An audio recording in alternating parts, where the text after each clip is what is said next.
Navigating hybrid courses in Canvas. Use the links located underneath the banner to access the different course sections. You can also use the navigation menu to the left. For the purpose of this tutorial, we will only be using the links underneath the banner, so you can close this menu. Click on Announcements to see the communications your professor has made regarding the course. The second link takes you to the course's Conferences.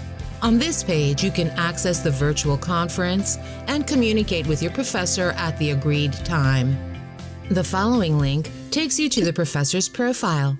In this section, you will find information about your professor and the means to contact them. The last link takes you to the course Modules section.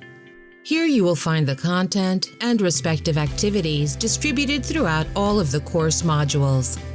When you access each module, you will find the study material required for completing the assigned activities.